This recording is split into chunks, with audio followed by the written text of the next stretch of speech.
Good Monday Matters. I hope you had a wonderful Sabbath day and are looking forward to a great week and enjoying all the things that God has in store for you. My name is Mike Courtney, and this is Monday Matters. Every Monday I take a few minutes and talk about something that makes your life happier, healthier, and perhaps a little bit holier. We have been talking about the disciplines that lay a foundation for the coming year, the things that we begin to put in place over the next 3 months that once we have them in place, as we start into the new year, we're able to live a life that is perhaps closer to the life that God has for us, the life that perhaps we want to live and don't even know it until we experience it. Jesus said, I've come that you might have life and have it more abundantly. And most of us don't know what that abundant life is until we stumble into it and then begin to enjoy a life that God has for us. And I think that's part of the process, but I also think we can expedite the process a little bit by putting some things in place, such as the disciplines. I've referred and am referring heavily to Richard Foster's book, Celebration of Discipline. It was very meaningful to me. Somebody gave it to me in 1981 when I was first ordained, and I have gone through probably at least 10 copies since then, just wearing them out. A lot of times I would buy a copy and read it for a year or two and underline it and then give it to somebody else and buy another one. So that's kind of what we are doing. We're talking about disciplines. Let me begin, by the way, by saying in the midst of this, it's not lost on me that we are in an interesting time in history when we are watching carefully what's unfolding in the Middle East, particularly in Israel. And wherever you are in this, whatever you may believe, I hope that you understand God's admonition to us to pray for peace, the peace of Jerusalem. And I'm praying for that. I'm praying that God brings peace to that most holy city and to his people and to the world. And I hope you'll join me in doing that, praying for the peace of Israel. So disciplines. We normally, when we think of disciplines, we think of things like prayer, which is what we talked about last week, about fasting, about meditation, about study, those disciplines. And over the next 8 or 9 weeks, we will talk about each one of those. My plan is to kind of take one each week and talk about it. But one of the disciplines that kind of goes unnoticed and unexperienced very often, particularly in our Western culture, is the discipline of simplicity. The discipline of, for the sake of the gospel, for the sake of the kingdom, of withholding some things from ourselves, of not buying into the fast-paced accumulation culture in which we live, and adopting a life of simplicity. In the very, very early days, the monastic system very much bought into that, as monks would move into an abbey and live very austere and lives separated from many of the conveniences of modern life. In our culture, those of us that are familiar with Amish, and maybe a little bit less than that, Mennonite people who have chosen to live for the sake of the gospel, hopefully, chosen to live a life that is simple. In fact, very often, if you live in an area, we used to live in Ohio where Amish lived, and they would call them the simple people. There's something about choosing this life of simplicity. It has a lot of different meanings and a lot of different thoughts, but I want to just jump into this with what may be one of the best quotes anywhere about anything. It's in Foster's book, Celebration of Discipline, and it's a quote I have used for 40 years now. It's just profound. It's just amazing. So listen to this quote. Because we lack a divine center, our need for security has led us to an insane attachment to things. We must clearly understand that the lust for affluence in contemporary society is psychotic. By the way, he wrote this 40 years ago, so imagine how true that is now. It's psychotic because it has completely lost touch with reality. We crave things we neither need nor enjoy. We buy things we do not want to impress people we do not like. Where planned obsolescence leaves off, psychological obsolescence takes over. We are made to feel ashamed to wear clothes or drive cars until they're worn out.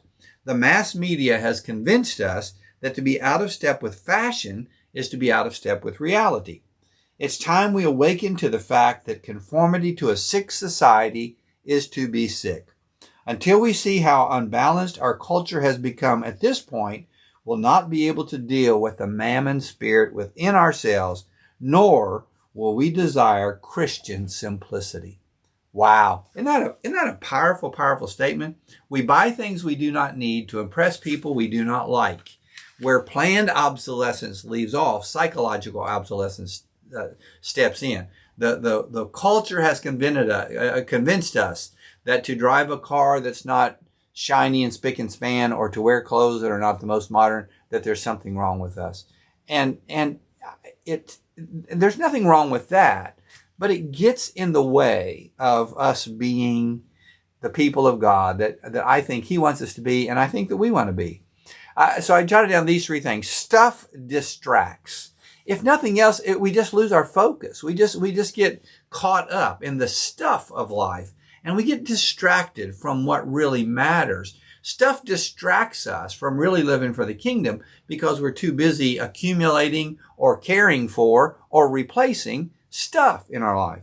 Stuff delays. It slows us down. I can't make it to church on time because I got to have Alexa tell me how to turn off the lights and how to close the door. I don't know. I just made that up. But stuff, it delays us. It slows us down, slows down our growth, certainly slows down our dependence upon God. This is a whole side note. But let me just tell you, as you get old, like I am, when physically things begin to happen to you that you just cannot control, that slows you down and helps you to get back focused on. So stuff delays us. And finally, stuff demands. After a while, it becomes an idol. We begin to worship the stuff. It demands our attention, our focus. And we can't spend time fixing our eyes on Jesus, the author and finisher of our faith, because we're fixing our eyes on the stuff around us. So how do we change that? Well, here are 3 thoughts from Foster that I think are really, really good. See things as a gift. Everything that I have, God is the author of everything good. And everything I have, from my family, my vehicles, my tennis rackets, everything that I have is a gift from God. When I begin to see things as a gift, it changes dramatically how I approach them, how I handle them. Here's the second thing. See God as in charge. See things as a gift, and God is in charge. He's in charge of it. He'll take care of it. I have a friend, Charlie Gregory, who was cutting wood, throwing it into the back of his pickup truck, and one piece of log hit the wood and bounced through the back window of the truck. And Charlie Gregory, without missing a beat, said, "God, you got a window broken out in your pickup truck. You're going to have to take care of that." When we see God as in charge, then we trust Him to take care of it. See things as a gift. See God as in charge. And see yourself as a resource. My whole goal in life, my whole job in life is to be a resource for other people, to help people who have less than I do, to be able to provide things to people who are in need. When I begin to see myself as a resource, not as a collector, but as a resource, then it helps me to hold those things with an open hand. See things as a gift, see God as in charge, and see ourselves as a resource. So, 5 things. My challenge this week is to begin to think about a life of simplicity and begin to make some steps, put some things in place that may help me as I move into the new year. Maybe that's my goal for the new year, is to live a more simple life. And so I'm going to do some things over the next 2 or 3 months to help me get ready for that. Here's 6 things actually that I jotted down. From this point on, I'm not going to buy things because of status. I'm not going to buy Air Jordans because you need to have Air Jordans to look cool. I'm not going to buy a Babolat tennis racket because everybody else has a Babolat tennis racket. Actually, I already have a Babolat tennis racket. That wasn't a good example. I'm not going to buy things because of status. I'm going to make that change. Number 2, I'm going to become a giver and not a hoarder. If you have things in your closet, on your shelf, in your garage that have been there for 3 or 4 months and you have not worn them or used them or taken them out, give them away. Consider, here's an idea.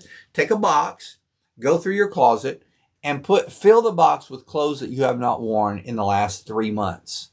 Close it up, tape it up, wait 3 more months, and if you haven't had a need to open that box, without opening up, give the whole box away. Take it to Goodwill or to Greenhouse Ministries and give it away. Number 3, enjoy creation more. Go hiking, walk the greenway, go out in parks. I don't have to subscribe to all the streaming services. I don't have to have HBO and IMAX and Starbucks or whatever that Showtime. I don't have to have those things. Enjoy creation more. Number 4, reject hype. When I see the commercials that say you have to have this, you need this, this is invaluable, your life will be better if you do, reject that. Just over the next few months, begin to reject the hype. Here's number 5, avoid addiction. Those things that addict me, that I've got to do this. Years and years ago, long years ago, Hill Street Blues came out. It was one of the first police weekly dramas that would end each week with kind of the teaser for the next week. And Doris and I began to watch that. And we watched it for, I don't know, several weeks. And one day, somebody in the church asked us to do something on a Thursday night. And I heard myself say, oh, I can't do that on Thursday night. That's when Hill Street Blues comes on.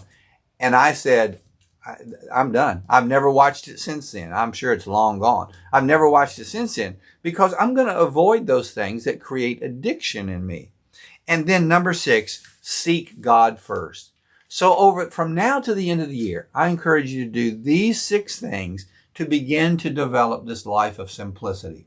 Don't buy anything for status. Be a giver and not a hoarder. Enjoy creation more. Reject hype. Avoid addiction. And seek God first. Matthew 6:33 says, seek ye first the kingdom of God and his righteousness, and all these other things will be added to you as well. That's a life of simplicity. And my desire is to be disciplined in such a way that I can live a more simple life to enjoy God and the things he has for me. Well, I hope this is helpful. I hope that you will put some of these things in place. Next week, we'll pick up another discipline and talk about that. I'll post something every day this week about simplicity and living a simple life. And I do that on Facebook and Instagram. And if you are interested in these things, you can subscribe at branchesblog.com. You can click like or subscribe on the YouTube channel. And just thanks for being a part of this. God bless you. Have a great week.